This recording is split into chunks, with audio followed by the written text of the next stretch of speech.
Tak ada yang ku dambakan selain dirimu. Tak ada yang ku inginkan,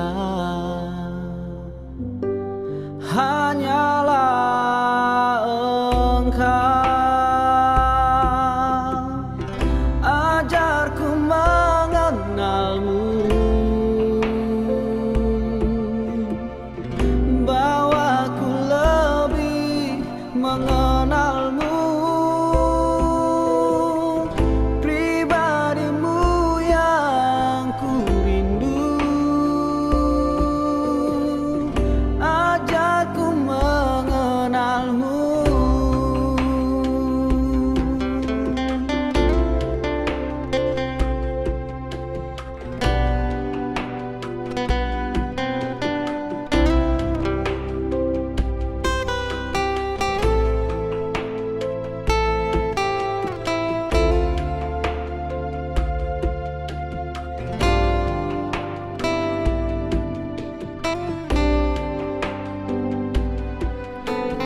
Aku ingin tinggal dalam pelataranmu. Aku ingin lebih dalam di hadiratmu.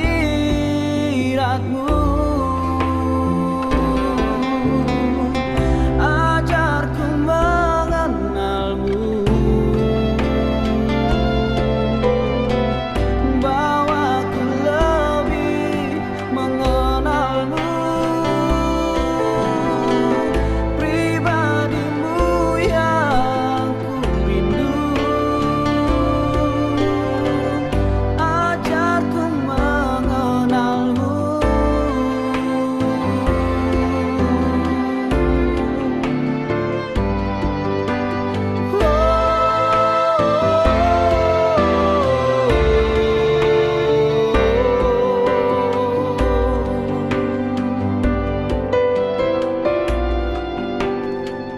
Ajarku mengenalmu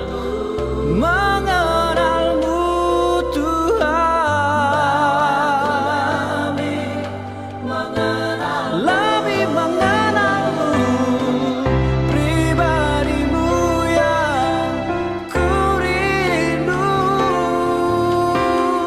ajarku mengenalmu. Ajarku mengenalmu.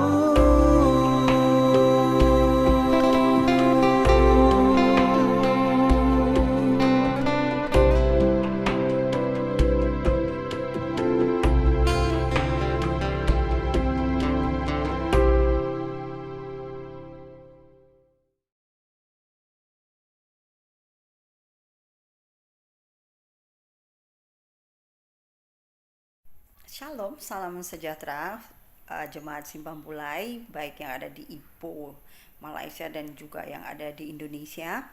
Senang sekali kita bisa ketemu kembali untuk beribadah bersama-sama. Dan memang benar ada statement yang mengatakan bahwa tidak ada ruang atau tidak ada waktu yang bisa membatasi kita untuk bertemu dan bahkan untuk bersekutu di dalam Tuhan Yesus. Amin. Oke, mari kita berdoa. Mari siapkan hati, pikiran, jiwa kita untuk menerima kebenaran daripada firman Tuhan. Mari kita berdoa. Allah Bapa, kami sungguh mengucap syukur buat hari ini ya Tuhan. Terima kasih buat kesempatan boleh berjumpa kembali, boleh bertemu kembali dan bersama-sama dengan keluarga yang ada di Malaysia dan juga di Indonesia Tuhan, untuk boleh merayakan kebaikan Tuhan, untuk boleh merayakan mengingat kembali kasih setia Tuhan dalam kehidupan kami. Dan bahkan terlebih lagi Tuhan, Engkau sendiri akan mempersiapkan makanan rohani bagi kami. Engkau sendiri akan melayani kami semua melalui hamba-Mu yang akan mengabarkan kebenaran firman-Mu. Tuhan, aku mengakui Engkau sebagai Tuhan atas gereja Simpang Pulai, atas setiap jemaat Simpang Pulai dan juga teman-teman dari jemaat Simpang Pulai ya Tuhan, dan semua orang yang mendengarkan kebenaran firman Tuhan. Hari ini Engkau adalah kepala daripada gereja ini, Engkau adalah kepala daripada tubuh yang adalah orang-orang percayamu ya Tuhan. Oleh sebab itu aku meminta supaya Allah Roh Kudus bekerja, memberikan pewahyuan, hikmat pewahyuan yang benar, supaya mereka semakin lagi mengenal Engkau, di dalam pengenalan akan Engkau dan dalam hidup akan takut akan Engkau. Terima kasih Tuhan, terima kasih Allah Roh Kudus. Kami mau berkata kami siap di dalam nama Yesus untuk menerima apa yang Tuhan sudah rencanakan untuk kami terima hari ini, dan bahkan sudah Tuhan persiapkan buat kami, karena hidup kami ini tidak bisa terlepas daripada Engkau. Hidup kami ini tidak bisa jauh dan tidak terlepas daripada perkataan firman-Mu. Di dalam nama Yesus kami mengucap syukur. Haleluya. Amin. Ya, kita akan masih terus berbicara tentang pengenalan akan Tuhan, dan hari ini kita akan berbicara tentang mengenal Allah melalui pewahyuan. Amin. Nah, kita akan berbicara tentang surat Rasul Paulus yang ada di kitab Efesus.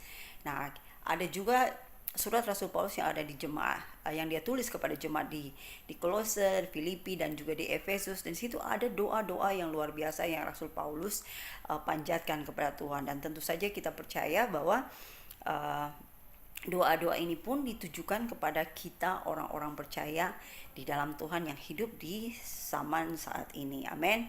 Nah, ada ini di Efesus 1 ayat 17. Ini merupakan salah satu dari doa Rasul Paulus yang mengagumkan, di mana di situ mari kita baca bersama-sama. Kita buka Efesus 1 ayat 17. Nah, kalau Anda baca doa Rasul Paulus yang lain yang biasa kita sebut scriptural prayer atau doa menurut doa yang alkitabiah. Nah, di situ Rasul Paulus tuh minta supaya kita ini mendapatkan pewahyuan akan kasih Allah. Dan di situ juga dia berdoa supaya kita ini sadar, supaya kita ini bisa memahami dan kita juga bisa mengerti bahwa Allah tidak akan pernah tidak mengasihi kita. Apapun situasi kita, sekalipun kita ini jauh daripada Tuhan, Rasul Paulus berkata bahwa tidak ada satupun yang bisa menghentikan Allah atau membuat Allah tidak mengasihi kita. Dia mengasihi kita all the time. God is good all the time. Dia mengasihi kita setiap saat, dan bahkan ketika kita pun tidak mengasihi Dia, Allah tetap mengasihi kita. Oke, sudah ketemu Efesus 1 ayat 17. Kita baca sama-sama ya. 2, 3. Dan meminta kepada Allah Tuhan kita Yesus Kristus, yaitu Bapa yang mulia itu, supaya Ia memberikan kepadamu roh hikmat dan wahyu untuk mengenal Dia dengan benar. Jadi garis bawahi roh hikmat dan wahyu untuk mengenal Dia dengan benar. Jadi di sini Rasul Paulus berdoa supaya kita ini diberikan hikmat dan wahyu agar kita bisa mengenal Allah dengan benar. Amin. Nah, saya akan bacakan dari terjemahan Amplify. Nah, di sini dia agak detail, dan sini sudah saya terjemahkan dalam bahasa Indonesia. Nah, di sini katakan Efesus 1 ayat 17 versi Amplify. Aku selalu berdoa supaya Allah Bapa Tuhan kita Yesus Kristus, Bapa yang mulia, memberikan kepadamu roh hikmat dan wahyu yang memberimu wawasan yang mendalam dan pribadi dan intim ke dalam pengetahuan sejati tentang Dia, sebab kita mengenal Bapa melalui Anak. Amin. Nah, di sini lebih detail lagi, dan lihat di sini bahwa dia berdoa supaya kita ini bisa memberikan mendapatkan hikmat. Allah berikan kita hikmat supaya kita ini dikasih wawasan yang mendalam dan lebih pribadi lagi, lebih personal dan lebih intim ke dalam pengetahuan sejati. Jadi tentang kebenaran sejati tentang Allah, karena kita ini mengenal Allah melalui anaknya Yesus Kristus. Ada amin.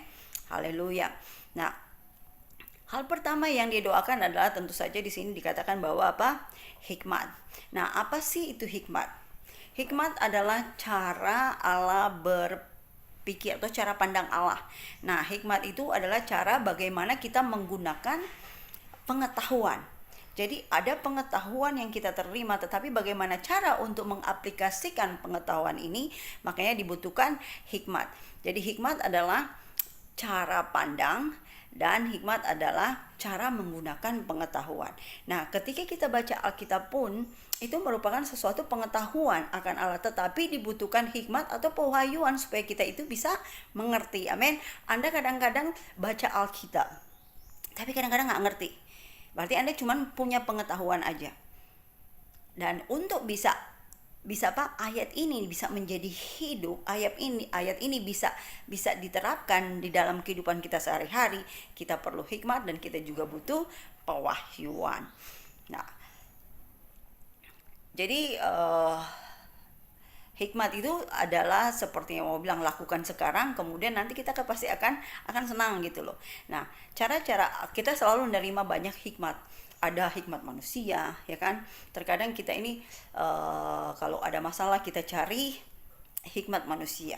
Kita tanya manusia, bagaimana cara pandang mereka mengenai masalah saya ini. Tetapi di sini yang dikatakan oleh Rasul Paulus di ayat 17 ini dikatakan bahwa supaya kita ini mendapatkan apa? Hikmat, pewahyuan tentang pengetahuan sejati tentang Allah. Amin. Jadi yang kita butuhkan di sini adalah hikmat dan pewahyuan yang sejati yang datang daripada Tuhan. Nah, setiap anak Tuhan itu diharapkan. Paulus berdoa supaya kita ini memiliki cara pandang Allah dalam menghadapi setiap permasalahan yang ada, dan bagaimana cara menerapkan pengetahuan yang kita tahu, yang kita dapatkan daripada firman Tuhan ini di dalam kehidupan kita setiap hari. Kita perlu menggunakan hikmat dan kita juga butuh pewahyuan. Katakan, saya perlu hikmat, saya perlu pewahyuan. Nah, kita ini sebenarnya tidak terlalu membutuhkan begitu banyak informasi untuk bisa mencari Tuhan atau mengenal Tuhan. Tetapi yang jelas di dalam ayat ini dikatakan bahwa yang kita butuhkan adalah pewahyuan, hikmat dan pewahyuan agar kita mengenal Allah dan kita mencari Allah dengan benar. Jadi jemaat Simpang Pulai, seluruh jemaat yang ada, saya dorong, mari kita sama-sama mencari Allah lewat pewahyuan. Amin. Haleluya. Nah, terkadang kita ini kadang-kadang lihat ada orang melakukan sesuatu yang salah, yang istilahnya bodoh banget sih, anak kecil aja tahu gitu loh. Kalau ngapain kamu berbuat seperti itu kan konyol, ya kan? Nah, istilahnya Anda tahu, Anda punya hikmat melihat sesuatu di dalam permasalahan orang lain. Nah, ketika kita kasih tahu dia itu gak ngerti.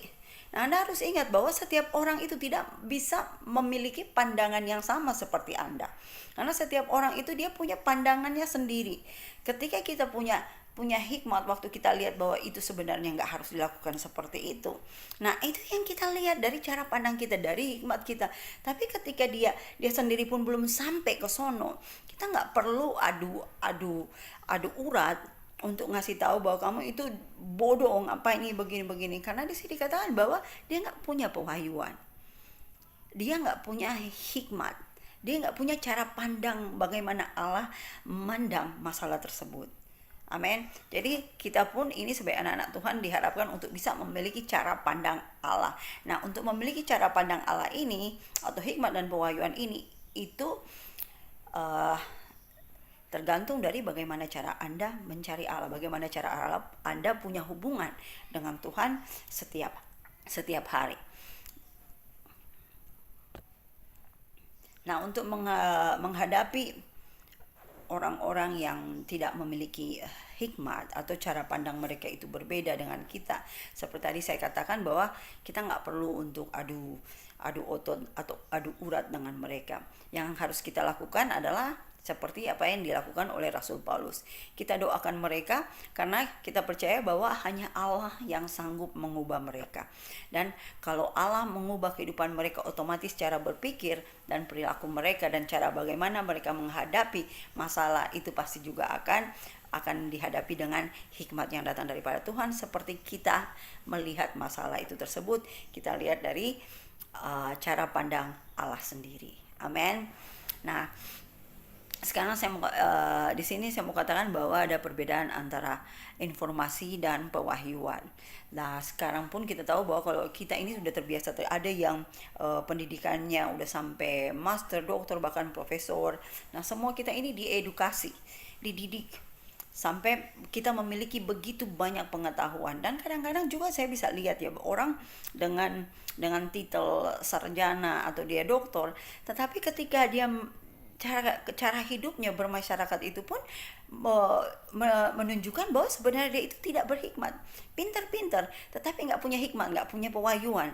Jadi apapun yang dia pelajari di sekolah tentang bagaimana cara hidup bermasyarakat, bagaimana untuk hidup dengan saudara-saudara yang lain, tata krama atau etika atau gimana pun juga, sekalipun dia profesor, memiliki pengetahuan atau dia itu pinternya minta ampun, tetapi kalau dia tidak punya hikmat, itu buat apa? Itu sia-sia saja. Kenapa nggak bisa dia terapkan?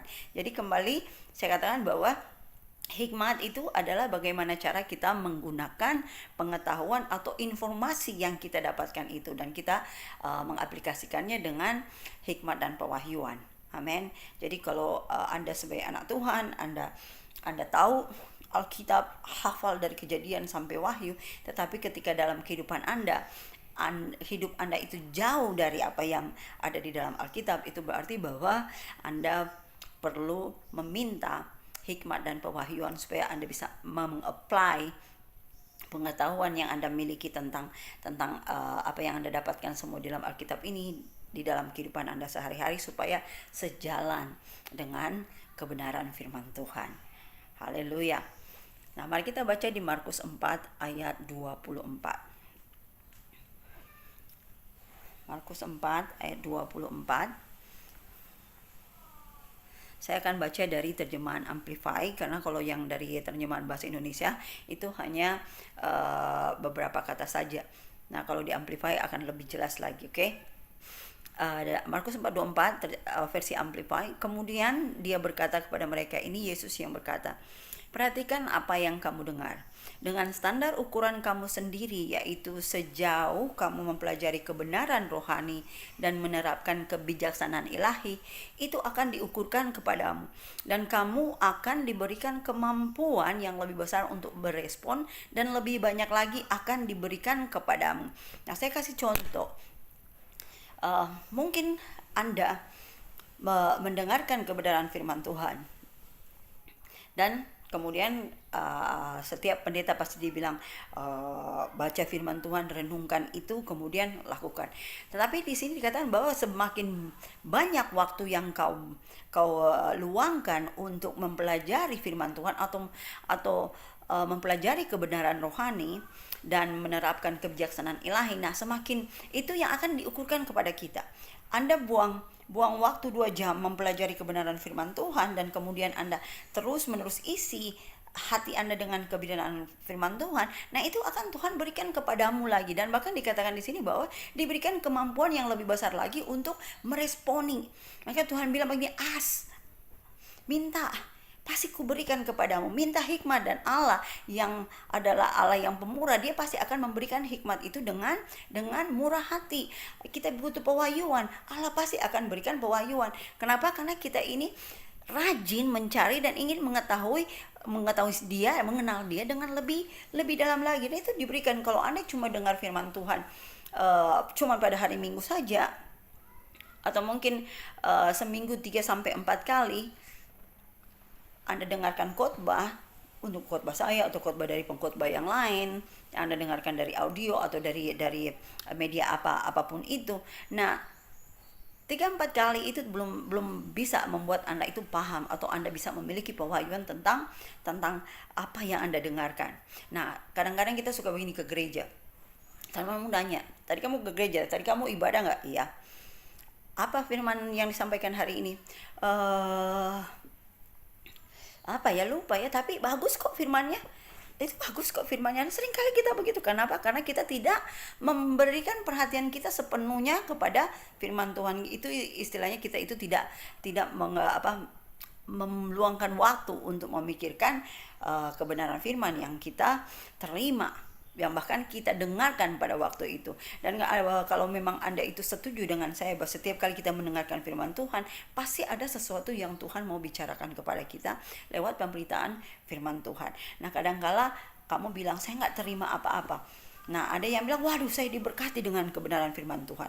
Nanti saya katakan bahwa Anda datang waktu mendengarkan firman Tuhan itu, Anda datang dengan pengharapan bahwa Anda akan dikasih pewahyuan lebih daripada Tuhan supaya bisa mengerti. Amin. Supaya firman Tuhan yang punya, saya datang ke gereja, saya mau dengar firman Tuhan karena saya percaya bahwa firman itu pasti akan memberikan saya kekuatan. Nah, itu ketika Anda dalam berharap, Anda dapat kekuatan dengan pewahyuan dan bahkan hikmat dan pewahyuan itu kan Tuhan berikan kepada kita karena kita datang sungguh-sungguh memposisikan diri kita di dalam mendengarkan firman Tuhan. Mungkin pendetanya kurang bagus membawakan firman. Mungkin dia ini masih pendeta pembantu atau masih anak-anak lah atau apalah gitu, disuruh bawa firman, paling juga begitu-begitu doang, kurang afdol lah. Nah, tetapi ketika anak tersebut menyampaikan firman Tuhan, bukan dia yang berbicara, tetapi Tuhan sendiri yang berbicara. Dan itu kalau Anda memang berharap mendapatkan sesuatu dari firman Tuhan, mau lewat siapapun juga, itu pasti Anda akan terima. Anda tidak bisa melihat vesselnya. Jadi hamba Tuhan ini cuman bejana atau cuman juru bicara yang Tuhan pakai. Jadi kalau dari cara pandang Allah, Anda aja mengenai pengkhotbahnya itu menentukan seberapa banyak yang akan kau terima, bahkan rohani akan kau terima daripada Tuhan. Amin. Nah, saya dorong Anda setiap kali mendengarkan khotbah. Jadi saya dorong kita semua ini setiap kali kita mendengarkan khotbah, mungkin dari 30 menit atau 45 menit dari khotbah tersebut, tolong tangkap satu hal penting aja yang disampaikan oleh firman Tuhan. Saya kasih contoh. Ketika di dalam firman itu, di dalam penyampaian khotbah, di situ pendeta berbicara tentang Allahku akan mencukupi segala keperluanku menurut kekayaan dan kemuliaannya. Sekalipun cuma satu ayat itu aja yang Anda tangkap, ambil. Ketika Anda pulang, ingatkan dirimu sendiri bahwa Allahku akan mencukupi segala keperluanku. Kehilangan pekerjaan, Allahku akan mencukupi segala keperluanku termasuk pekerjaan. Anda kehilangan teman, Allahku pasti akan mencukupi segala kebutuhanku. Dia akan kasih solusi supaya hubunganku dengan temanku ini bisa berjalan dengan baik. Nah, itu cara bagaimana Anda itu meluangkan waktu untuk menerima, bahkan memikirkan kembali hal-hal yang rohani yang Tuhan berikan kepadamu. Hanya satu ayat aja, tetapi kalau ayat itu bisa masuk dalam hatimu dan engkau perkatakan setiap hari, itu ya akan membuat Anda berhasil. Amin. Itu ya akan membuat masalah-masalahmu itu terselesaikan. Kenapa? Karena Anda melihat masalah yang Anda hadapi ini dengan cara pandang Tuhan. Oh, Tuhan, jangan kita datang dengan orang yang tidak punya pewahyuan seperti begini. Terus gimana dong Tuhan? Saya nggak ada kerjaan. Bagaimana bisa dong kau bilang engkau mencukupi segala keperluanku? Nah, Anda memakai cara pandangmu sendiri melihat masalahnya. Tetapi ketika datang pewahyuan dari firman Tuhan, yang Anda lihat bagaimana Allah memperkatakan janji-janjinya kepadamu. Amin. Di dalam masalah, kita semua anak Tuhan itu diminta punya hikmat. Hikmat apa? Hikmat yang datang daripada Tuhan. Gimana saya punya hikmat yang datang daripada Tuhan? Kita sebagai anak Tuhan, Alkitab berkata bahwa Kristus sudah menjadi pewahyuan bagi kita, dan bahkan Alkitab berkata kita ini memiliki pikiran-pikiran Kristus. Nah, ketika banyak masalah datang kepada kita, jangan lihat masalahnya, jangan lihat kekuranganmu, tetapi lihat apa yang firman Tuhan katakan kepadamu dan pikirkan itu sampai pewahyuan, dan bahkan firman ini boleh menjadi sungguh-sungguh nyata dalam kehidupanmu sampai hilang rasa khawatirmu atau keraguan-raguanmu. Amin. Haleluya. Nah, saya ingat tentang kisah Ayub. Anda ingat kisah Ayub? Nah, Ayub, kalau Anda masih kurang-kurang ingat tentang kisah Ayub, coba baca kitab Ayub. Tetapi di Ayub 42 bagian terakhirnya situ dikatakan bahwa ketika Ayub berkata bahwa dari apa kata orang lah aku mengenal Allah. Dan kemudian Tuhan berbicara kepadanya. Tuhan akhirnya berhubungan langsung dengan Ayub, ngomong kepada Ayub tentang siapa dia, dan disitulah Ayub mendapatkan pewahyuan tentang Allah. Jadi kalau Anda mau mendapatkan pewahyuan dalam kehidupan Anda, jadilah seperti Ayub, punya hubungan dengan Tuhan. Jangan cuma mendengarkan apa kata orang tentang Tuhan, begini. Minggu lalu saya sudah jelaskan bahwa Anda alami mengenal Tuhan itu secara pribadi, karena setiap orang itu memiliki pengalaman pribadi dengan Tuhan. Ayub sendiri pun ketika dia mendengar apa kata orang tentang Tuhan, dia akhirnya mencabut semua perkataannya. Dan sayangnya orang-orang percaya zaman sekarang ini masih juga memakai perkataan Ayub. Contohnya, ketika ada yang meninggal, mereka selalu bilang begini, Tuhan yang memberi, Tuhan yang mengambil, terpujilah nama Tuhan. Nah, kalau kita lihat lagi, kita cek lagi, itu siapa yang ngomong? Si Ayub.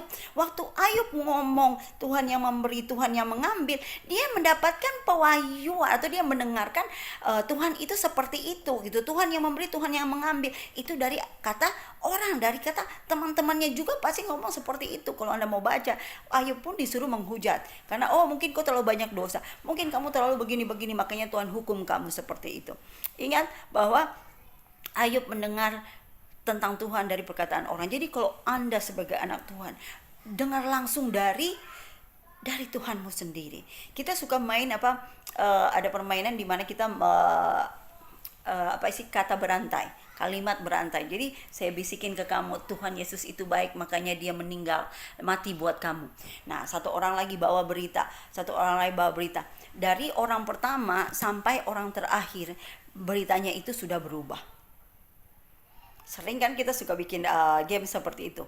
Nah, di sini untuk bisa memiliki hikmat dan pewahyuan akan pengenalan akan Tuhan, kita sendiri yang harus cari. Kita harus sendiri mengalami pengenalan akan Tuhan supaya kita bisa mendapatkan hikmat dan pewahyuan dengan benar. Amin. Jadi jangan seperti Ayub. Oke? Dan jangan bodoh.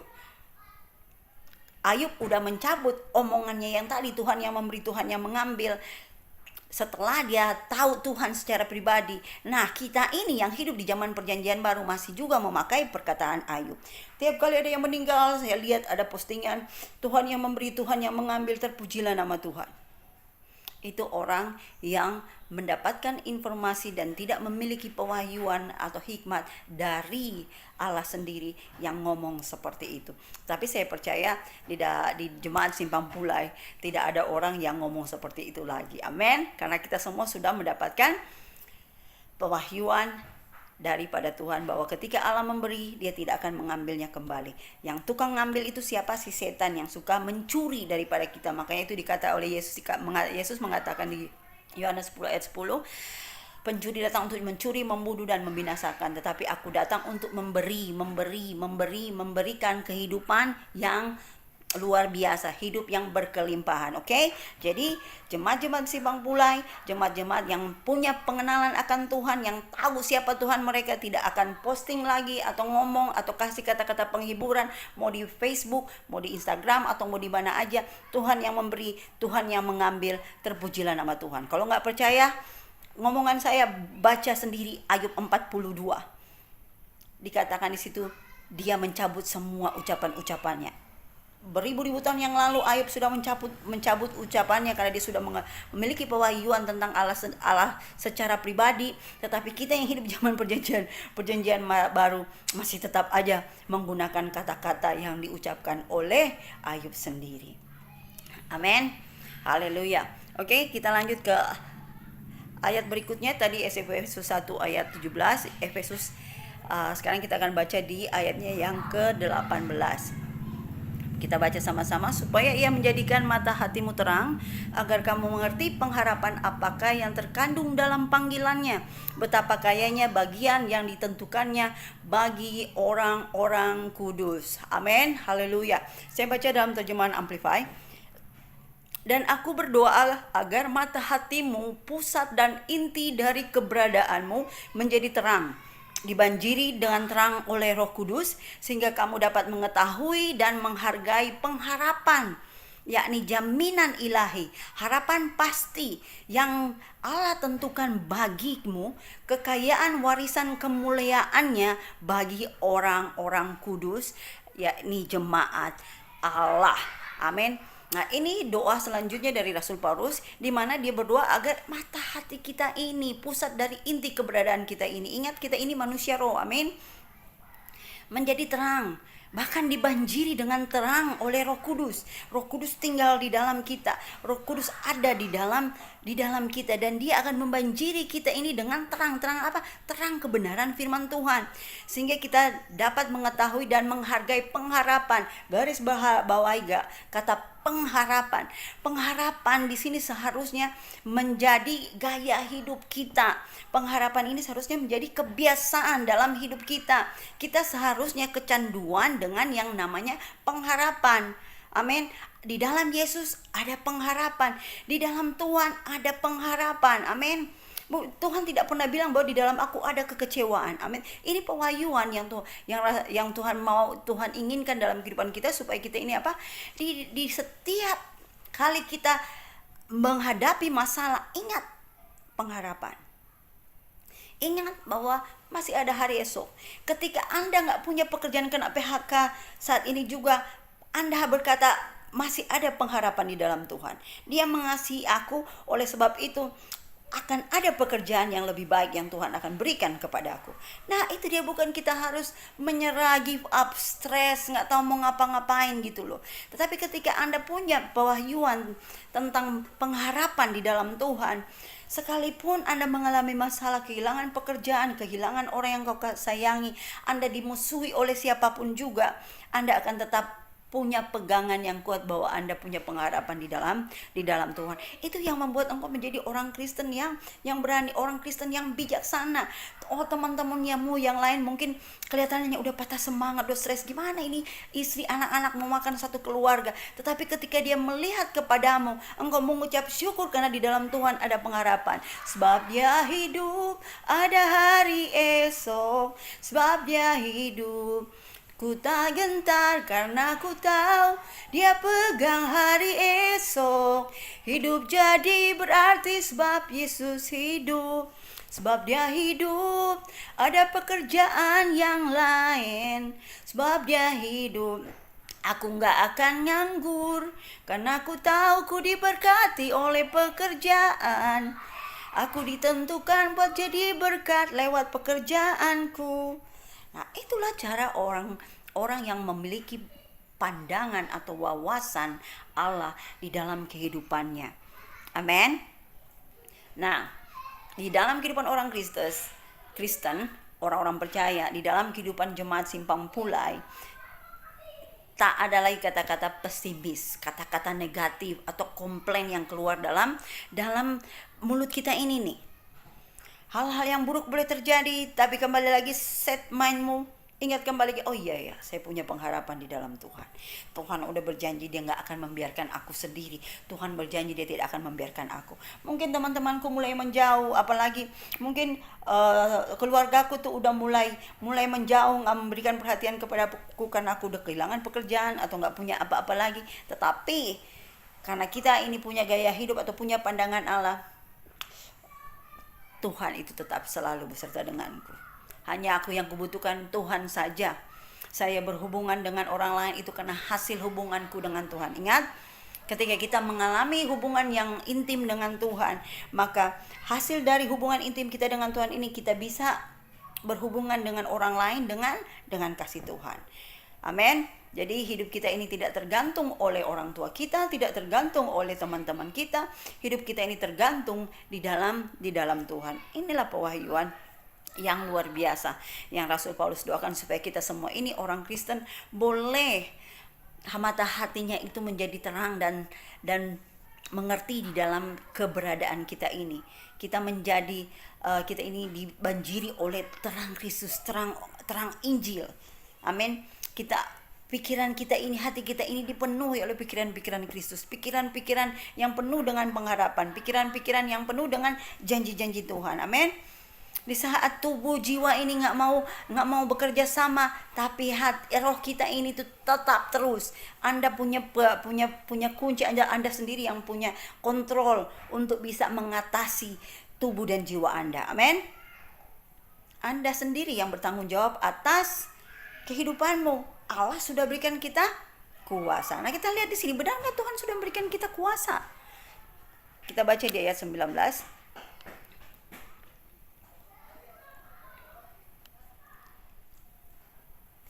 Oke, kita baca di ayat 19. Dan betapa hebat kuasanya bagi kita yang percaya sesuai dengan kekuatan kuasanya. Paulus berkata agar kita mengerti pengharapan apakah yang terkandung dalam panggilannya dan bagian yang ditentukan bagi kita. Anda dan saya memiliki warisan dengan Kristus, oke? Ingat, Anda dan saya memiliki warisan di dalam Kristus. Segala sesuatu yang Yesus dapatkan, kita memilikinya. Jadi ketika segala sesuatunya hilang, kita tahu kita punya warisan di dalam Kristus yang tidak pernah ada habis-habisnya. Ibrani berkata, Efesus 1 ayat 3 berkata bahwa segala berkat rohani sudah diberikan kepada kita. Jadi ketika berkat kita ini di sini habis, akan ada lagi penyediaan berkat yang lain yang datang daripada Tuhan. Jadi jangan hilang pengharapan. Jangan patah semangat. Amin. Jangan mulai berpikir yang enggak dengan ini nih. Anda tuh punya hubungan dengan sumber berkatnya. Makanya minggu kemarin saya bilang cari sumber berkatnya. Jangan cari berkatnya. Berkat itu pasti akan habis. Berkat itu memang tujuannya untuk apa kita pakai dan berikan kepada orang lain. Dan kemudian ketika kita Tuhan sendiri udah tahu bahwa kau membutuhkannya, Tuhan bilang apa? Klaim, ambil berkatmu lagi. Karena itu sudah menjadi warisanmu di dalam Kristus Yesus. Contohnya saja orang tua. Ketika orang tua ini kerja siang malam banting tulang untuk cari uang. Nah, semua yang mereka miliki, rumah 5 biji, mobil ada 5 biji juga, anak 5 mungkin punya satu mobil, satu orang punya 2 mobil, gitu loh. Nah, semua yang dimiliki orang tua ini untuk siapa? Ya untuk anak-anaknya. Nah, begitu juga semua yang Yesus punya, kerajaan Allah pun yang Yesus miliki itu dia share dengan kita, diberikan semua kepada kita. Itulah warisan kita yang ada di dalam Kristus. Jadi sebagai orang Kristen pun kita nggak perlu pelit-pelit. Kenapa? Warisan kita itu kalau dimakan pun nggak habis-habis. Amin. Segala berkat rohani yang ada di dalam Kristus sudah diberikan kepada kita. Jadi ketika kita hilang baju di hostel atau apapun juga, kita nggak perlu menggerutu. Kenapa? Tuhan, aku masih punya yang lebih baik. Amin, saya bisa membeli yang lebih baik. Biarkanlah mungkin orang itu butuh pakaian saya, tapi saya berkati dia dengan pakaian tersebut. Atau barang atau makanan hilang, gak usah ribut. Gak usah ngoceh-ngoceh, ribut. Bukan orang Kristen gak seperti itu. Ketika makanan kita hilang, tanya, makanan saya ada di mana? Oh, udah gak ada. Udah gak tahu, udah diambil. Oh ya sudahlah, saya beli aja yang baru. Jadi kita gak usah mempersalahkan masalah tersebut. Orang lain menipu kita, pinjam uang nggak dibayar atau gimana pun caranya. Ketika dia nggak mau bayar, kita tuh nggak usah berantem dengan dia orang. Tanya aja baik-baik, mau bayar kapan. Kalau memang dia udah nggak mau bayar, dia ajak kita berantem, ya sudah, berkati saja dia. Karena apa? Dia nggak punya pewahyuan. Dia nggak punya pewahyuan tentang siapa dia di dalam Tuhan. Dia nggak punya pewahyuan bahwa kita ini tuh kaya. Kalau kita tuh melepaskan segala, kita pinjam, kita pasti akan bayar. Amin. Karena Allah, ketika Allah memberi kepada kita, dia bilang apa? Berilah dengan sukacita, nggak usah mengharapkan balasan. Tetapi kalau Anda memberi sesuatu kepada orang lain itu pinjam, Anda beri, jadi kasih dia waktu. Kadang-kadang ya udahlah, terserah kamu kapan mau bayar. Saya kasih kesaksian. Ada orang yang pinjam uang kepada saya, ya kan? Saya tahu nih orang udah mulai ya dalam lumayan juga sih jumlahnya gitu loh. Tetapi karena saya tahu bahwa uang pun kapan datang kapan hilang gitu loh. Tetapi hubungan keluarga itu kalau sekali kita berantem itu susah untuk kembali. Jadi orang tersebut yang meminjam uang ke saya itu pun masih relatif lah ya. Jadi saya pikir-pikir juga ya, dengan segitu banyak terus aku harus berantem dengan dia, terus aku harus adu jotot. Nanti kalau orang dalam keadaan marah pasti akan keluar kata-kata mengutuk lah, atau kata-kata yang bikin yang sana sakit hati, dan akhirnya terjadi berantem. Nah, apa kata orang dunia yang gak mengenal Tuhan? saya mikir panjang gitu loh, saya yang anak Tuhan gitu, terus kalau saya ngeladenin dia yang memang anak Tuhan tetapi nggak punya pewahyuan, saya juga jadi bodoh gitu. Nah akhirnya saya bilang, kapan kamu mau bayar? Dia bilang, ya saya pasti bayar. Oke, kalau kamu mau bayar berarti kita masih akan ada kontak. Jadi tiap kali udah mau setahun belum juga dibayar-bayar, tetap saja saya kontak dia, masih ada niat mau bayar atau enggak. Kalau memang dia bilang pun udah enggak nggak bisa bayar lagi karena begini-begini, ya sudah, cukup saya tahu. Kenapa? Karena saya tahu bahwa uang saya pun, penghasilan saya pun itu datang daripada Tuhan. Dan yang saya tahu, ketika saya kehilangan uang seperti itu, Tuhan akan gantikan lebih daripada itu, bahkan 2 kali lipat. Amin. Jadi di sini kita lihat kalau orang yang punya pandang atau wawasan seperti cara pandang Tuhan, orang yang dikasih pewahyuan oleh Tuhan bagaimana deal dengan masalah-masalah yang ada, kita pasti tidak akan cari ribut. Karena yang kita tuh nggak bergantung dengan uang tersebut. Yang kita mau bergantung bahwa kita punya sumber yang luar biasa. Oke lah, berkati saja mereka dengan apa yang mereka makan. Dan berikutnya pasti akan jadi catatan buat saya ketika mereka mau datang untuk pinjam uang lagi. Paling saya cuma bilang, kalau kamu nggak butuh makan, oke, saya beliin makanan. Tapi kalau untuk pinjam uang untuk hal-hal yang istilahnya nggak terlalu penting, ya maaf saja, saya nggak akan kasih lagi. Nah itu cara kita orang-orang yang memahami kasih Tuhan di dalam hal orang pinjam uang. Karena kita tahu kita punya warisan di dalam Kristus Yesus, dan warisan kita itu tidak akan pernah diambil daripada kita. Amin. Warisan yang kita miliki di dalam Kristus Yesus itu bisa kita nikmati sekarang dan sampai selama-lamanya. Amin. Haleluya. Nah, sekarang kita berbicara tentang kuasa Allah. Nah, saya baca di sini di dalam terjemahan Amplify, balik kembali di Efesus 1 ayat 19, dan supaya kamu akan mengetahui apa yang terukur dan yang tak terbatas serta melampaui kebesaran kuasa yang aktif dan kuasa yang rohaninya itu di dalam kita yang percaya. Ini sesuai dengan kuasanya yang bekerja. Jadi mungkin Anda bilang begini, saya punya kuasa yang besar di dalamku. Tuhan kasih kuasa di dalamku. Tapi kenapa hidup saya kacau begini ya? Kenapa hidup saya ini tiap hari banyak masalah ya? Kenapa hidup saya ini bilang punya kuasa tetapi kayak seperti orang yang udah jatuh ketimpa tangga, diinjak-injak lagi. Nah, ketika Anda mengalami hal seperti ini sebagai anak Tuhan, itu berarti Anda tidak punya pewahyuan. Kurang pewahyuan. Nah, bahwa kalau Anda punya pewahyuan, ya seperti pewahyuan firman Tuhan yang dikatakan bahwa Anda itu lebih daripada pemenang. Nah, Anda tahu bahwa Anda lebih daripada pemenang. Ketika ada hal-hal yang mengalahkan Anda dan bahkan kelihatannya sudah kalah, tetapi Anda akan berpegang teguh dengan kuasa yang kau punya ini. Kuasa pewahyuan yang diberikan kepadaku, Anda memperkatakan apa cara melepaskan kuasa yang ada dalam kita ini dengan memperkatakan bahwa saya lebih daripada pemenang. Mau apapun keadaan saya, mau seperti apapun orang-orang bilang mengenai masalah saya, udah utang kelit utang dimanapun juga, sampai dililit-lilit utang sampai tinggal mata doang yang nggak ketutup, tapi saya tahu bahwa saya ini lebih daripada pemenang. Saya ini kaya di dalam Tuhan.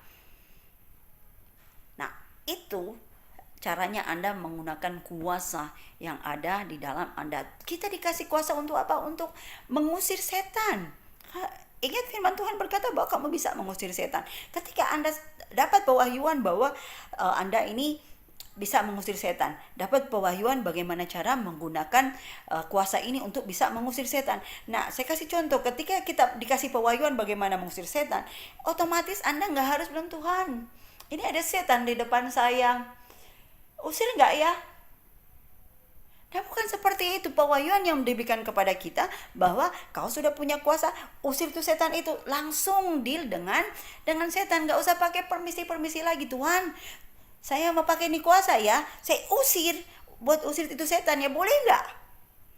Nah, kita di dalam kita ini udah dikasih kuasa, jadi pergunakan kuasa itu. Bagaimana cara menggunakan kuasa tersebut? Lewat pewahyuan kembali. Amin. Kalau Anda dapat pewahyuan bagaimana menggunakan kuasamu, pakai. Kuasa itu dikasih buat pakai. Istilahnya kau dikasih pisau untuk apa? Untuk motong ikan. Nah, Anda bilang ini ada ikan, gimana potongnya?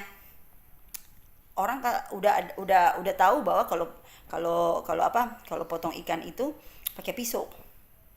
Nah, udah dapat pisau, dapat pewahyuan lagi daripada potongnya daripada potongnya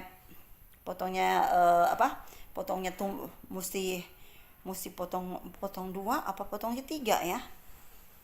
Nah, Anda pikir dapat pewahyuan, ya udah, kalau memang kamu mau potong ini ikan segini gede, ya potong kecil-kecil. Gimana cara mau potong kecil? Pakai pisau. Pisaunya tumpul apa enggak nih? Nah, harus pakai pisau yang tajam supaya potong ikannya itu jadi bagus. Nah, itu cara kita meng-apply informasi yang kita dapatkan untuk dilakukan di dalam kehidupan kita sehari-hari. Amin. Cara menggunakan kuasa yaitu tadi, rilis kuasamu dengan perkataan untuk mengusir setan, memperkatakan sesuatu atas keadaanmu. Atau kalau memang dulu saya suka bangun siang. Nah, saya tahu saya punya kuasa untuk bisa menghentikan kebiasaan buruk ini. Saya ngomong saya tidak akan bangun siang dalam nama Yesus. Tetap aja 1 bulan 2 bulan masih aja tetap seperti itu. Pingin menyerah supaya bisa nggak bangun siang. Tapi kembali gitu bilang begini, pertarungan iman.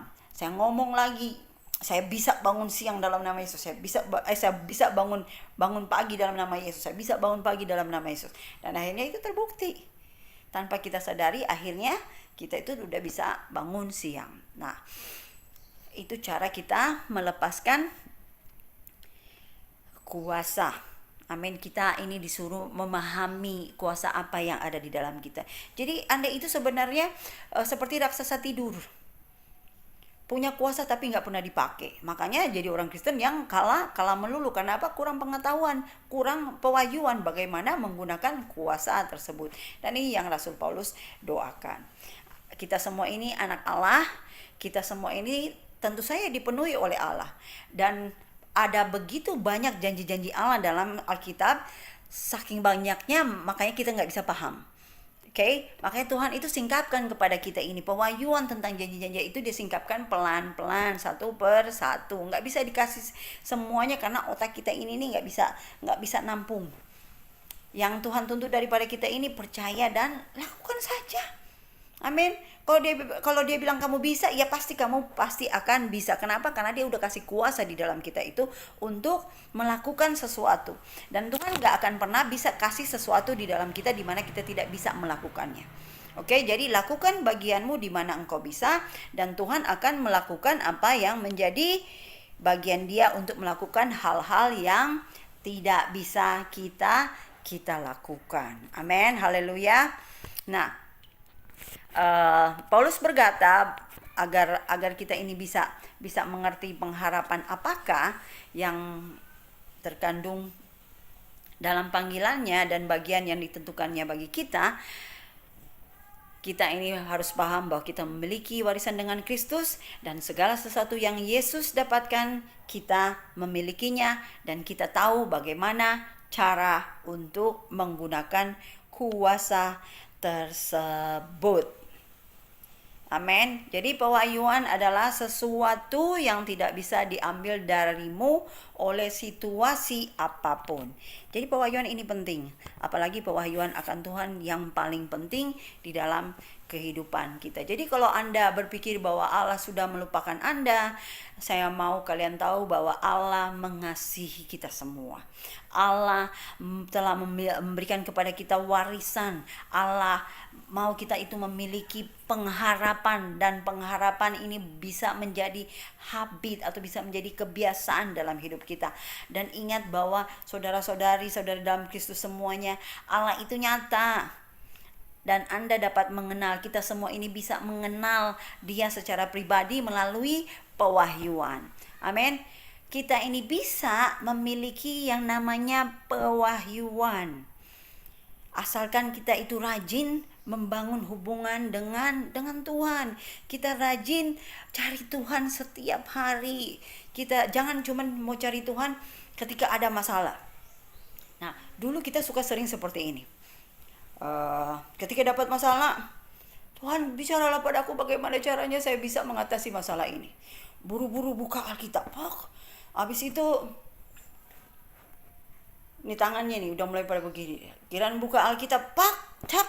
Oh, ini yang Tuhan ngomong mengenai masalah saya. Di situ dikatakan lalu pergilah Yudas, kemudian dia menggantung diri. Nah, Anda berpikir, oh ini Tuhan bilang saya suruh menggantung diri kalau punya masalah. Itu namanya orang bodoh. Orang yang tidak punya hubungan dengan Tuhan. Nah, berikutnya lagi, Tuhan saya ini bangkrut, terus gimana caranya dong Tuhan? Tunjukin lagi dong, ngomonglah ke saya. Baru buka Alkitabnya. 1, 2, 3, plok, kebuka lagi. Dapat jika engkau mau mengikuti Tuhan, jualah dan berilah seluruh kekayaanmu kepada orang-orang miskin. Tuhan udah gak punya apa-apa lagi, udah bangkrut. Kenapa disuruh jual semua harta milikku, terus gue punya apa dong? Nah, ini orang-orang yang sorry to say, tidak punya pewahyuan akan firman Tuhan. Tidak punya pewahyuan akan kebenaran siapa Allah mereka. Amin. Haleluya. Nah, kita lihat di Yohanes 14 ayat 17. Saya bacakan, yaitu roh kebenaran, dunia tidak menerima dia sebab dunia tidak melihat dia dan tidak mengenal dia. Tetapi kamu mengenal dia sebab ia menyertai kamu dan akan diam di dalam kamu. Kita memiliki pewahyuan karena kita memiliki roh kebenaran yang tinggal di dalam kita. Nah, kadang-kala kalau memang orang-orang di dunia ini tidak memahami Anda, orang-orang di dunia ini membenci Anda, orang-orang di dunia ini tidak suka dengan Anda, itu karena apa? Mereka tidak punya pewahyuan, mereka tidak punya Tuhan, dan mereka tidak punya tidak punya Roh Kudus di dalam hidup mereka. Jadi ketika orang dunia berusaha untuk bikin kamu panas, nggak usah diladenin. Kenapa? Karena memang nggak punya Tuhan, nggak punya pewahyuan, nggak punya roh kebenaran di dalam mereka. Mereka nggak tahu mana yang buruk, mana yang salah, yang benar. Yang mereka tahu bahwa ketika engkau menyakiti dia mereka balas untuk menyakiti kamu. Amin. Yang mereka tahu bahwa gigi ganti gigi, muka ganti muka. Nah, seperti itu cara orang dunia. Kau berbuat baik kepadaku, aku pasti akan berbuat baik kepadamu. Tetapi kita ini orang-orang yang memiliki cara pandang Allah dan memiliki pewahyuan akan Allah kita, Allah Bapa kita. Ketika orang membenci kita akan mengasihi mereka. Kenapa? Karena dia orang yang terhilang. Kenapa? Karena dia orang yang tidak punya Tuhan. Kenapa? Karena segala sesuatu yang dia lakukan berdasarkan jeripayanya sendiri. Jadi ketika ada jualannya dicuri, dia pasti akan bawa parang ngadepin kamu. Kenapa? Karena itulah hasil usaha dia sendiri dengan kekuatan dia sendiri. Tetapi kita orang Kristen, ketika usaha kita pun dicolong orang atau usaha kita pun ditipu orang, kita tidak akan membenci mereka, tetapi kita akan berkata, Tuhan, kita akan berdoa, Tuhan ampuni mereka karena mereka tidak tahu apa yang mereka perbuat. Anda dianiaya di tempat pekerjaan Anda difitnah sama orang-orang lain, orang-orang yang tidak mengenal Tuhan, bahkan orang-orang anak Tuhan yang tidak punya pewahyuan. Nggak usah membalas mereka, nggak usah balas ngomongan mereka, nggak usah pasang status di Facebook untuk bikin mereka tersinggung atau apa segala macam. Nggak perlu. Kenapa? Karena Anda anak Tuhan, Anda punya pengenalan akan Bapamu. Nggak usah diladenin, karena apa yang ada kita tuh kasihan sama dia orang. Kenapa? Karena mereka tidak mengenal Allah dengan benar. Amin. Makanya Yesus sendiri pun ketika dia dianiaya, Yesus pun ketika dia diolok-olok sebelum naik dan bahkan mati di atas kayu salib, dia sendiri pun berdoa, Bapa ampuni mereka karena mereka tidak tahu apa yang mereka lakukan. Itu artinya bahwa orang-orang yang menganiaya Yesus sendiri pun itu, mereka tidak mengenal Allah dengan benar. Mereka tidak punya pengetahuan tentang Allah. Makanya sikap mereka itu seperti bukan manusia. Kalau kita nonton film Passion of Christ itu kelihatannya mereka itu tidak seperti manusia, karena pada mulanya Allah menciptakan kita semua ini baik adanya. Tapi ketika dosa masuk ke dalam dunia ini, itulah sebabnya orang mulai menjadi dikuasai oleh setan. Ingat, Allah ingin berbicara lewat mulut kita. Allah ingin memakai pikiran, boleh memakai tubuh kita ini untuk kemuliaan namanya. Tetapi ingat, setan pun ingin memakai kemuliaan tubuh kita ini. Jadi hati-hati ketika Anda mulai terpancing dengan orang-orang yang menyakiti Anda, itu berarti Anda akan mempersilahkan si setan memakai tubuh Anda untuk apa? Untuk beroperasi sesuai dengan keinginan setan. Amin. Tapi kalau Anda punya pengenalan akan Tuhan, Anda tidak akan izinkan tubuh Anda, sekalipun Anda udah marah, minta ampun, Tuhan pengen tonyok ini orang gitu loh. Udah salah tapi nggak tahu diri, udah ditolong tapi nggak tahu diri gitu loh. Tetapi ketika Anda tahu bahwa Anda mengenal Bapa Anda yang penuh kasih itu, Anda tahu bahwa Anda itu dipenuhi dengan kasih Tuhan, dan Anda akan berkata, Tuhan ampuni dia. Bahkan Anda akan mendoakan dia supaya dia bisa mendapatkan pengetahuan dan pewahyuan yang benar tentang Allah. Amin. Nah, Stefanus seperti itu juga. Stefanus adalah martir kedua setelah Yesus. Stefanus itu pun ketika dia dilemparin sampai batu, dia punya pewahyuan atau hikmat, cara pandang Allah. Dia pun mendoakan, Tuhan ampuni mereka, karena mereka nggak tahu apa yang mereka perbuat. Amin. Dan kita tahu salah satu orang yang membunuh Stefanus yaitu Rasul Paulus sendiri. Amin. Dan dari doa Stefanus itu pun Rasul Paulus Tuhan ubahkan dan menjadi rasul yang mencatat sepertiga daripada Alkitab Perjanjian Baru. Amin. Nah, kita pun juga mengharapkan orang-orang yang berbuat curang atau orang-orang yang mengkhianati kita, orang-orang yang menipu kita, orang-orang yang memfitnah kita ini, agar mereka pun diubahkan oleh Tuhan, supaya mereka punya pewahyuan yang penting, pengetahuan yang benar tentang siapa Allah itu. Dan ketika mereka punya pewahyuan yang benar tentang Allah itu, kelakuan mereka itu pun menjadi berubah, dan mereka boleh menjadi berkat sama seperti kita. Amin. Haleluya. Oh, haleluya. Jadi kembali saya ingatkan bahwa pewahyuan adalah sesuatu yang tidak bisa diambil dari kita semua oleh situasi apapun. Jadi di sini jelas sekali firman Tuhan berkata bahwa apapun penderitaan yang kamu alami, seganas apapun orang itu memfitnah kamu, kalau Anda punya pewahyuan, Anda tidak akan bisa digerakkan oleh keadaan atau penganiayaan ataupun hal-hal yang buruk yang terjadi di dalam kehidupan kalian. Amin. Jadi kalau Anda datang, kenapa saya dibenci, ini begini, udah baik dibenci terus. Ingat, Yesus itu pun dibenci. Yesus pun itu mereka membenci Yesus. Jadi nggak heran kalau Anda sebagai orang Kristen terus ada orang-orang yang tidak mengenal Tuhan bisa suka sama Anda. Saya curiga mungkin Anda kompromi dengan dia orang. Amin. Nah, contohnya di dalam bisnis mereka suka apa? Suka curang, licik, dan Anda ada di situ, Anda tahu, dan Anda tetap aja pokoknya tetap aja dengan dia orang gitu loh. Atau kadang-kadang Anda ikut-ikutan juga, yang penting dapat uang denger seperti itu. Itu artinya Anda kompromi. Anda tidak berdiri di dalam kebenaran.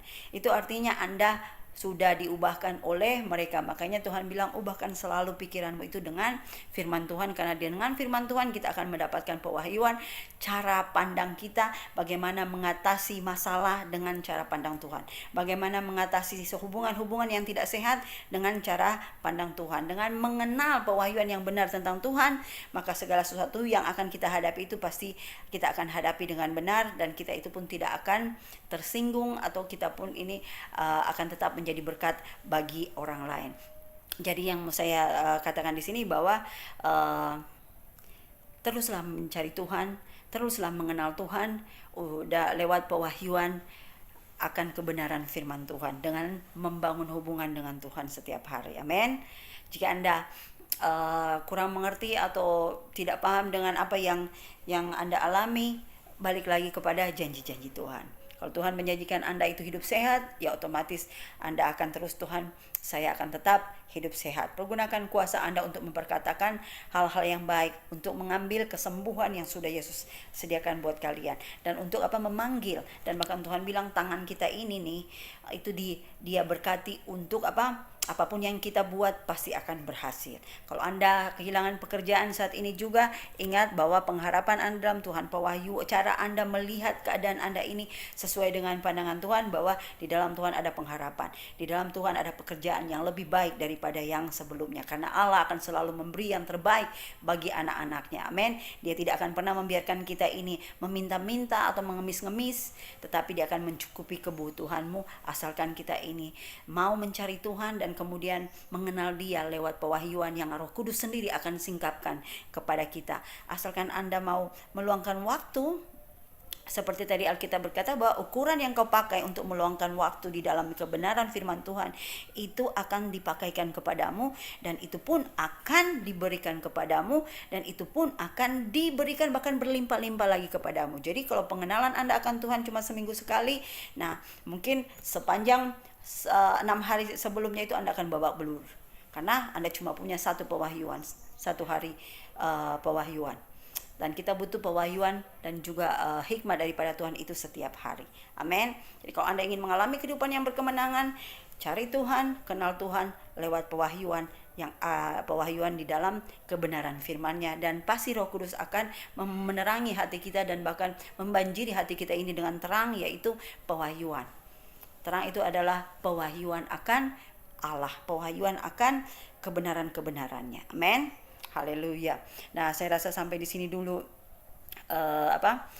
firman Tuhan kita sampai hari ini, dan saya dorong supaya kita ini semua mulai berdoa setiap hari untuk pewahyuan pengetahuan akan Allah.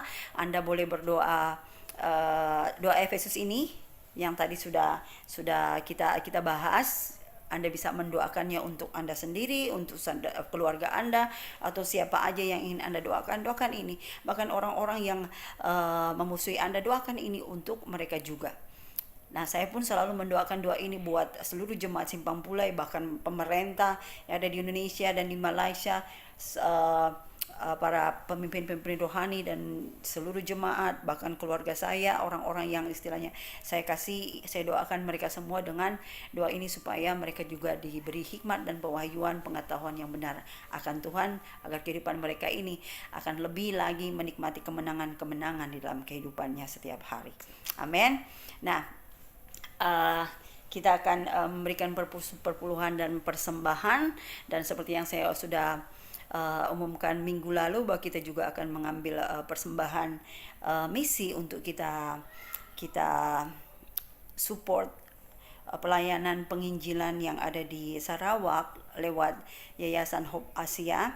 Dan sini saya akan bacakan firman Tuhan yang diambil dari Filipi 4 ayat 14, 15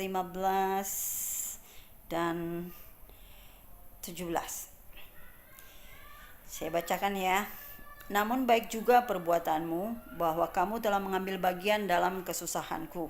Kamu sendiri tahu juga, hai orang-orang Filipi, pada waktu aku baru mulai mengabarkan Injil, ketika aku berangkat dari Makedonia, tidak ada satu jemaat pun yang mengadakan perhitungan hutang dan piutang dengan aku selain daripada kamu. Karena di Tesalonika pun kamu telah 1-2 kali mengirimkan bantuan kepadaku. Tetapi yang kuutamakan bukanlah pemberian itu, melainkan buahnya yang makin memperbesar keuntunganmu. Nah, di sini Rasul Paulus sedang mengirim surat kepada jemaat-jemaat yang ada di Filipi, bahwa dia berkata bahwa ketika dia baru pertama kali mengabarkan Injil, jemaat yang ada di Filipi ini mensupport dia dengan mengirimkan bantuan kepada Rasul Paulus. Bukan cuma 1 kali atau 2 kali mereka mengirimkan bantuan kepada Rasul Paulus, tapi di sini dikatakan bahwa yang Rasul Paulus mau utamakan di sini ketika dikirim surat di situ dikatakan bahwa bukanlah mengenai pemberian itu, melainkan buahnya yang makin memperbesar keuntunganmu. Jadi di sini bahwa yang Rasul Paulus lihat bahwa ketika jemaat di Filipi mengirimkan bantuan kepada yang di Tesalonika, dia tidak melihat jumlah pemberian tersebut, tetapi dia memperhatikan keuntungan dari orang-orang Filipi yang memberi, yang menunjang penginjilannya di Tesalonika. Dan di sini dikatakan bahwa pemberian kalian inilah, nilai dari pemberian kalian inilah yang akan memperbesar keuntunganmu. Amin. Dan kita tahu bahwa orang yang memberi itu pasti diberi, dan orang yang memberi banyak pun akan diberikan dengan banyak sesuai dengan takaran yang kita tentukan. untuk memberi. Amin. Tapi yang pasti ketika kita menabur di dalam kerajaan Allah, kita bukan cuma menabur hal-hal yang material saja, tetapi kita menabur hal-hal yang rohani. Kita menerima hal-hal, bukan cuma hal-hal yang materi saja, tetapi kita menerima hal-hal yang rohani saja. Kayak seperti ketika kita memberi dan Tuhan bisa membalasnya dengan kesembuhan. Amin. Ada kalanya Tuhan bilang, beri ke sini. Dan orang tua kita mungkin sakit, dan harvest yang kita dapatkan atau tuai yang kita dapatkan adalah kesembuhan dari orang tua kita atau orang-orang yang kita kasihi. Amin. Nah, terima kasih banyak Jemaat Simpang Pulai untuk kemurahan hatimu di dalam mau mensupport segala pekerjaan-pekerjaan yang bertujuan untuk membawa amanat agung ini ke seluruh pelosok Malaysia dan bahkan ke tempat-tempat yang lain yang Tuhan channelkan kita untuk membantu atau mensupport setiap pekerjaan penginjilan yang ada di daerah Malaysia sana. Dan bagi Anda yang mau memberi perpuluhan dan persembahan, saya ingatkan kembali bahwa ketika kita memberi perpuluhan dan persembahan itu adalah hasil dari kita mengenal Tuhan. Amin. Anda tahu bahwa 100% Tuhan berikan kepada kita dan kita mengembalikan 10% yang menjadi bagian daripada Tuhan, dan juga kita mau menanam benih lewat pemberian persembahan di lahannya Tuhan, supaya pekerjaan Tuhan, Injil tersebar ke seluruh dunia ini boleh terlaksana dengan baik, dan kita semua terlibat di dalam pekerjaan Tuhan. Amin. Dan saya percaya bahwa kehidupan kita, baik secara rohani, baik secara materi atau secara finansial, ketika kita percaya bahwa Allah adalah sumber kehidupan, sumber penghasilan kita, Allah satu-satunya sumber kehidupan kita, maka berkat-berkat yang ada di dalam Kristus Yesus akan semakin lagi kita itu bermanifestasi dalam kehidupan kita. Amin. Oke, mari kita berdoa, dan saya akan mendoakan doa Efesus ini bagi setiap jemaat, agar sepanjang minggu ini kita semakin lagi mengenal Tuhan di dalam pengenalan akan Dia lewat pewahyuan. Mari semua jemaat kita berdoa. Bapa, aku tidak berhenti mengucap syukur karena jemaat Simpang Pulai, dan aku selalu mengingat mereka dalam doaku. Dan aku meminta kepada Allah Tuhan kami Yesus Kristus, yaitu Bapa yang mulia itu, supaya Engkau memberikan kepada mereka roh hikmat dan wahyu untuk mengenal Engkau dengan benar, dan supaya Engkau menjadikan mata hati jemaat Simpang Pulai terang, agar mereka mengerti pengharapan apakah yang terkandung dalam panggilan-Mu. Mereka dapat mengerti betapa kayanya kemuliaan bagian yang Kau tentukan bagi orang-orang kudus, bagi jemaat-Mu ini, dan betapa hebat kuasa-Mu bagi mereka yang percaya sesuai dengan kekuatan kuasa-Mu ya Tuhan, yang Kau kerjakan di dalam Kristus dengan membangkitkan Yesus dari antara orang mati dan mendudukkan Yesus di sebelah kanan-Mu di surga, jauh lebih tinggi dari segala pemerintah dan penguasa dan kekuasaan dan kerajaan dan tiap-tiap nama yang dapat disebut, bukan hanya di dunia ini saja, melainkan juga di dunia yang akan datang. Dan segala sesuatu telah Engkau letakkan di bawah kaki Kristus, dan Yesus telah Kau berikan kepada jemaat-Mu, jemaat Simpang Pulai, sebagai kepala dari segala yang ada. Jemaat yang adalah tubuh Yesus, yaitu kepenuhan-Mu yang memenuhi semua dan segala sesuatu. Mari jemaat Simpang Pulai, mari angkat tanganmu. Terimalah berkat daripada Tuhan. Kiranya kasih anugerah dari Allah Bapa, cinta kasih daripada Yesus Kristus, dan persekutuan yang manis di dalam Roh Kudus selalu menyertai kita semua sampai Yesus datang kedua kali. Pulanglah jemaat Simpang Pulai sepanjang minggu ini. Teruslah mencari Tuhan dan mengenal Dia lewat pewahyuan dan kebenaran firman Tuhan. Di dalam nama Yesus, haleluya, amin. Oke jemaat Simpang Pulai, selamat hari Minggu, Tuhan Yesus memberkati, amin.